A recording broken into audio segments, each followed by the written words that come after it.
Salam Bapak Ibu Saudara yang dikasihi Tuhan Yesus Kristus. Hadir kembali renungan pada hari ini dan kita masih ada di suasana atau hari-hari di mana COVID-19 masih terjadi. Kita berpikir bahwa waktu kita mendengar ada berita tentang corona pada akhir tahun 2019, sepertinya itu jauh sekali dari kita. Oh, ada di Wuhan, di China sana, jauh sekali. Kita tidak pernah menyangka bahwa itu akan sampai di Indonesia, bahkan di tempat kita. Tidak pernah kita berpikir akan seperti itu. Tetapi hari ini, virus corona COVID-19 sudah melanda hampir seluruh dunia.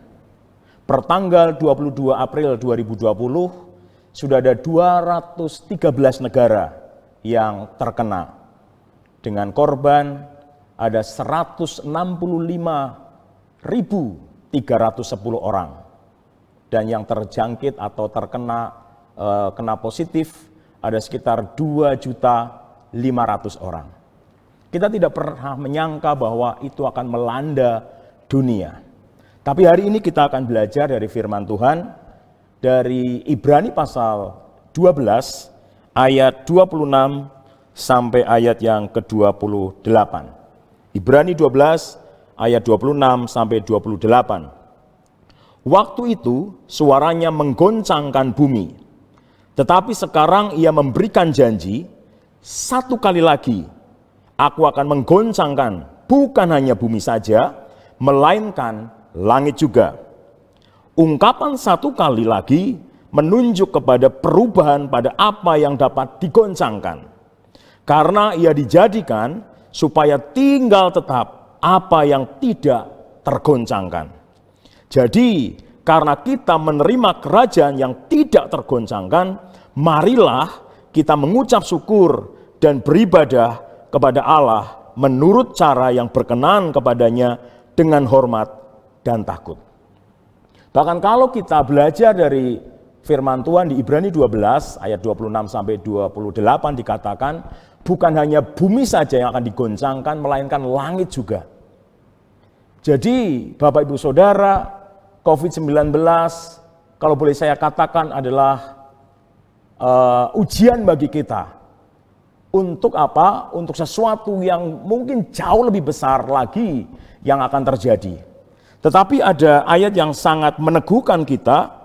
Di situ dikatakan, jadi karena kita menerima kerajaan yang tidak tergoncangkan.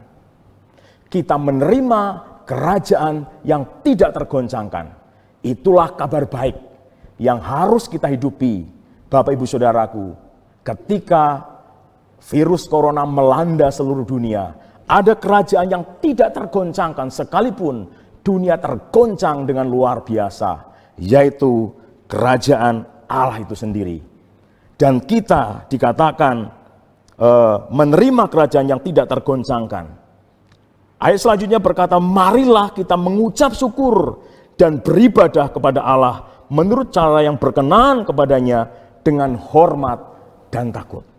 Untuk kita tinggal di dalam kerajaan Allah, Bapak Ibu Saudara, kita harus hidup di dalam ibadah kita yang dikenan Dia.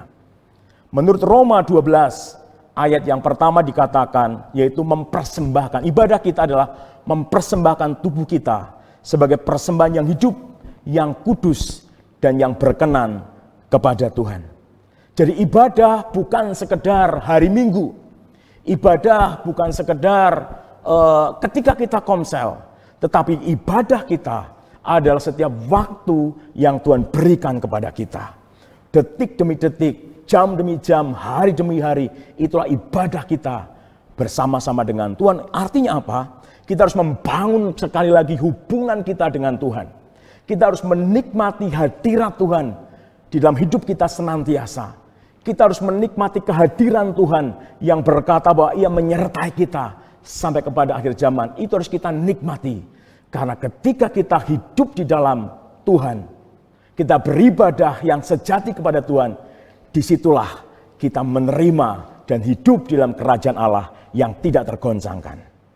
Saya mengajak untuk setiap kita dan juga saya sendiri secara pribadi untuk kita terus di masa-masa ini kita harus semakin menikmati Tuhan. Kita harus semakin mengalami bagaimana Tuhan berbicara kepada kita.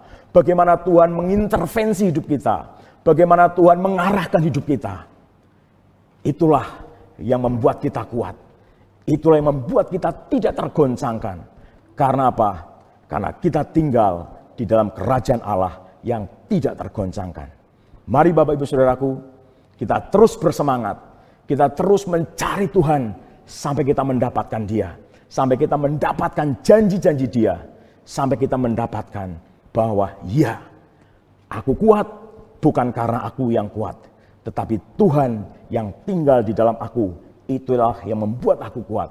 Sekalipun dunia tergoncang dengan luar biasa, tetapi bersama-sama dengan Tuhan, kita menjadi kuat. Dan kita mengalami itu.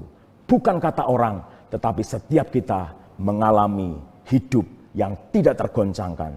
Ketika kita beribadah dengan benar, beribadah sejati yaitu mempersembahkan tubuh kita sebagai persembahan yang hidup, yang kudus, dan yang berkenan kepada Tuhan. Terima kasih, Tuhan Yesus memberkati.